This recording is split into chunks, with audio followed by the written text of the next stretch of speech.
ಕನ್ನಡ.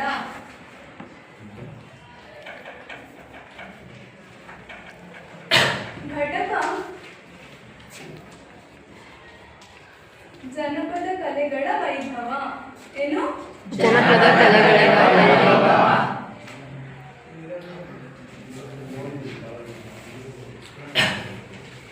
ವೈಭವ. ಉಪಘಟಕ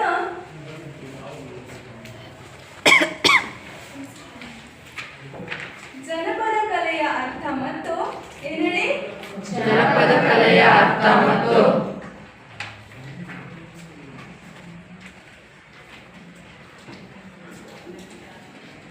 ವೀರಗಾಸೆ ನೃತ್ಯ.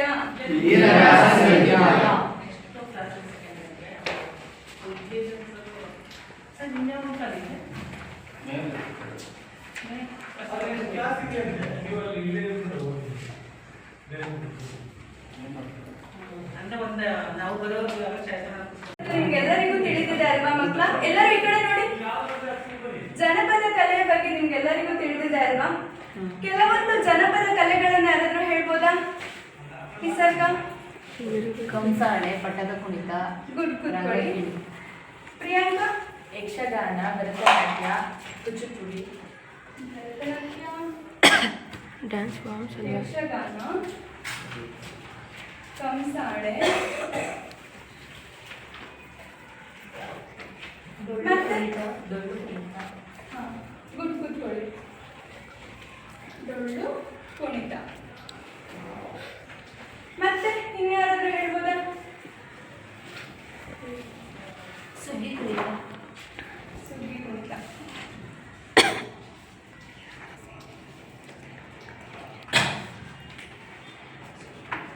ಮಕ್ಕಳ, ನೀವೇ ಹೇಳಿದ್ರಿ ಅಲ್ವಾ ಯಕ್ಷಗಾನ ಕಲೆ ಅನ್ನುವಂಥದ್ದನ್ನ.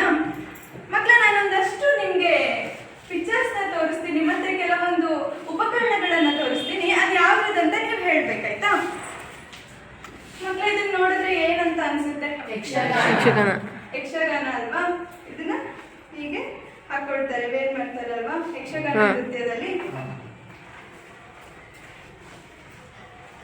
ಮಕ್ಕಳ, ಜನಪದ ಕಲೆ ಅನ್ನುವಂಥದ್ದು ಬಹಳಷ್ಟು ವರ್ಷಗಳ ಹಿಂದಿನಿಂದ ಬಂದಿರುವಂತಹ ಒಂದು ಕಲೆ ಆಗಿರುತ್ತೆ. ಮಕ್ಕಳ, ಮನುಷ್ಯನಿಗೆ ಎಷ್ಟು ಇತಿಹಾಸ ಇದೆಯೋ ಅದೇ ರೀತಿ ಜನಪದ ಕಲೆಗಳಿಗೂ ಇತಿಹಾಸ ಇದೆ.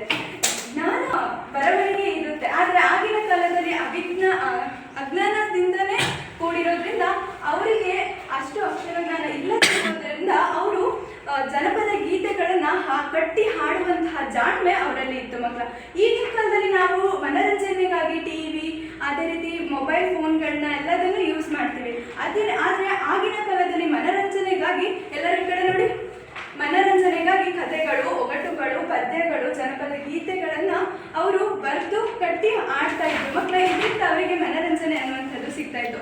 ಎಲ್ಲರ ಈ ಕಡೆ ನೋಡಿ. ಮಕ್ಕಳ, ಇದು ಒಂದು ಯಕ್ಷಗಾನ ನೃತ್ಯದಲ್ಲಿ ಬಳಸುವಂತಹ ಒಂದು ತಲೆ ಮೇಲೆ ಬಳಸುವಂತಹ ಒಂದು ಉಪಕರಣ ಆಗಿದೆ ಮಕ್ಕಳ, ಯಕ್ಷಗಾನ ನೃತ್ಯದಲ್ಲಿ. ಅದೇ ರೀತಿ ಮಕ್ಕಳ, ಇದನ್ನ ನೋಡಿದ್ರೆ ಏನ್ ಅನ್ಸುತ್ತೆ? ಕಂಸಾಳೆಯಲ್ಲಿ. ಮಕ್ಕಳ, ಇದು ಉದಾಹರಣೆ ಆಗಿದೆ. ಇದನ್ನ ಅವರು ತಾಮ್ರದ ಒಂದು ಇದರಿಂದ ಮಾಡಿರ್ತಾರೆ ಮಕ್ಕಳ. ಇದು ನಾನು ಹಾಗೆ ಮಾಡ್ಕೊಂಡು ಬಂದಿದ್ದೀನಿ. ಕಂಸಾಳೆ ನೃತ್ಯದಲ್ಲಿ ಪಡ್ಕೊಂಡು ಹಾಡ್ತಾರಲ್ಲ ಮಕ್ಕಳ, ಮುಗುಂಡದ ಮಾದೇವನಿಗೆ ಶರಣು ಶರಣಯ್ಯ ಅಂತ ಈ ರೀತಿಯಾಗಿ ಈ ಉಪಕರಣನ ಬಳಸ್ಕೊಂಡು ನೃತ್ಯವನ್ನ ಮಾಡ್ತಾರೆ ಮಕ್ಕಳ. ಇದು ಕಂಸಾಳೆ ನೃತ್ಯಕ್ಕೆ ಉದಾಹರಣೆ ಆಗಿದೆ. ಅದೇ ರೀತಿ ಯಕ್ಷಗಾನವನ್ನ ಹೇಗೆ ಮಾಡ್ತಾರೆ ಅಂತಂದ್ರೆ ನೀವು ನೋಡಿರ್ಬೋದು. ಕೇಳಿ ಚೆಲುವೆ, ಈ ರೀತಿಯಾಗಿ ಯಕ್ಷಗಾನ ನೃತ್ಯವನ್ನ ಮಾಡ್ತಾರೆ ಮಕ್ಕಳ. ಅದೇ ರೀತಿಯಾಗಿ ಇನ್ನೊಂದು ನೃತ್ಯದ ಪ್ರಕಾರ ಇರುವಂತಹದ್ದು ಯಾರು ಹೇಳಿ? ಡೊಳ್ಳು ಕುಣಿತ. ಡೊಳ್ಳು ಕುಣಿತದಲ್ಲಿ ಬಹಳ ಇಂಪಾರ್ಟೆಂಟ್, ಅವರು ಬಡಿತಾರಲ್ವಾ, ಕರಡೆಯನ್ನ ಬಡಿತಾರಲ್ವಾ, ಅದು ತುಂಬಾ ಇಂಪಾರ್ಟೆಂಟ್ ಆಗುತ್ತೆ. ಇದು ಡೊಳ್ಳು ಕುಣಿತಕ್ಕೆ ಉದಾಹರಣೆ ಆಗಿರುತ್ತೆ ಮಕ್ಕಳ.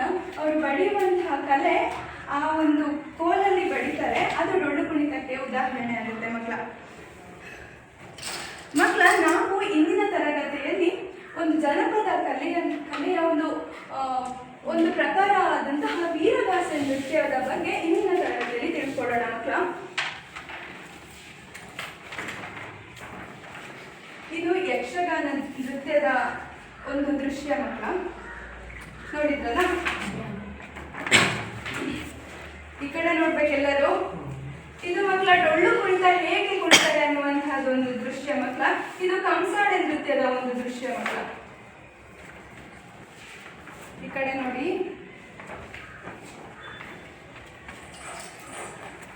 ಮಕ್ಕಳ, ವೀರಗಾಸೆ ನೃತ್ಯ ಅನ್ನುವಂಥದ್ದು ವೀರಶೈವ ಸಂಪ್ರದಾಯಕ್ಕೆ ಸೇರಿರುವಂಥದ್ದು ಮಕ್ಕಳ. ಇದು ವೀರಗಾಸೆಯಲ್ಲಿ ಹಲವಾರು ವಾದ್ಯಗಳನ್ನ ಉಪಯೋಗಿಸ್ಕೊಂಡು ವೀರಗಾಸೆ ನೃತ್ಯವನ್ನ ಮಾಡ್ತಾರೆ ಮಕ್ಕಳ. ಪಂಚಮ ವಾದ್ಯ ಅಂತ ಹೇಳ್ಬೋದು.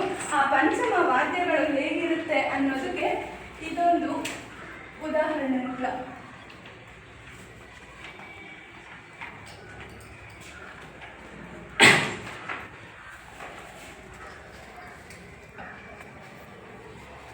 ಮಕ್ಕಳ ಇಲ್ಲಿ ನೋಡಿ, ಇದಕ್ಕೆ ಹೇಳ್ತಾರೆ ಕರಡೆ ಅಂತ. ಇದಕ್ಕೆ ನೋಡಿ, ಇದಕ್ಕೆ ಓಲಗ ಅಂತಾರೆ. ಇಲ್ಲಿ ನೋಡಿ, ಇದಕ್ಕೆ ಓಲಗ ಅಂತ ಹೇಳ್ತಾರೆ, ಇದಕ್ಕೆ ಚಮಾಳ ಅಂತ ಹೇಳ್ತಾರೆ ಮಕ್ಕಳ. ಈ ಒಂದು ವೀರಗಾಸೆ ನೃತ್ಯದಲ್ಲಿ ಕರಡೆ ಅನ್ನುವಂಥದ್ದು ಬಹಳ ಮುಖ್ಯವಾಗಿರುತ್ತೆ ಮಕ್ಕಳ. ಕರಡೆಯನ್ನ ಪಡ್ಕೊಂಡು ಅವರು ವೀರಗಾಸೆಯನ್ನ ಮಾಡ್ತಾರೆ ಮಕ್ಕಳ. ಆಹಾ ವೀರ, ಆಹಾ ರುದ್ರ, ಬಲ್ಲರೇ ವೀರ ಅಂತ ಈ ರೀತಿಯಾಗಿ ಒಂದು ಒಡಪನ್ನ ಹೇಳೋದ್ರ ಮೂಲಕ ವೀರಗಾಸೆ ನೃತ್ಯವನ್ನ ಮಾಡ್ತಾರೆ ಮಕ್ಕಳ.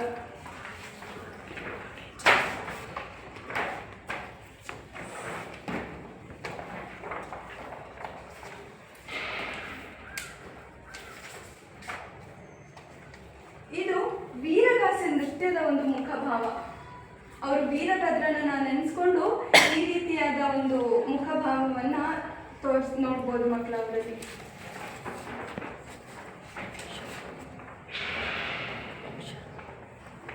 ಇದು ಮಕ್ಕಳ ವೀರಗಾಸೆ ನೃತ್ಯದ ಒಂದು ವೇಷಭೂಷಣ ಆಗಿರುತ್ತೆ. ಇಲ್ಲಿ ನೋಡ್ತೀರಲ್ಲ ಮಕ್ಕಳ, ಒಂದು ಕತ್ತಿಯನ್ನ ಹಿಡ್ದಿರ್ತಾರೆ, ಕಸೆ ಅಂಗಿಯನ್ನ ಹಾಕಿರ್ತಾರೆ, ಗೆಜ್ಜೆ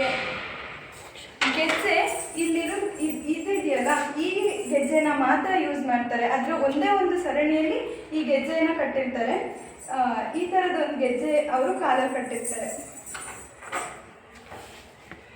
ಇದು ವೀರಗಾಸೆ ನೃತ್ಯದ ಒಂದು ವೇಷಭೂಷಣ ಆಗಿರುತ್ತೆ.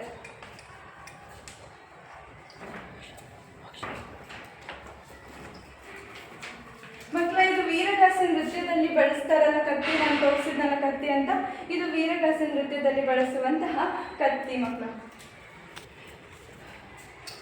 ಹಾಗಾದ್ರೆ ನಿಮ್ಗೆಲ್ಲರಿಗೂ ಅರ್ಥ ಆಯ್ತಾ ಜನಪದ ಕಲೆ ಅಂದ್ರೆ ಏನು, ವೀರಗಾಸೆ ನೃತ್ಯ ಅಂದ್ರೆ ಏನು ಅನ್ನುವಂಥದ್ದು ಅರ್ಥ ಆಯ್ತು ಅಲ್ವಾ? ಹಾಗಿದ್ರೆ ಮಕ್ಕಳ, ನಾವು ಇಂದಿನ ತರಗತಿಯಲ್ಲಿ ಜನಪದ ಕಲೆಗಳ ವೈಭವ ಎಂಬಂತಹ ಗದ್ಯ ಭಾಗದಲ್ಲಿ ಜನಪದ ಕಲೆಯ ಅರ್ಥ ಮತ್ತು ವೀರಗಾಸೆ ನೃತ್ಯದ ಬಗ್ಗೆ ತಿಳಿದುಕೊಳ್ತೇವೆ.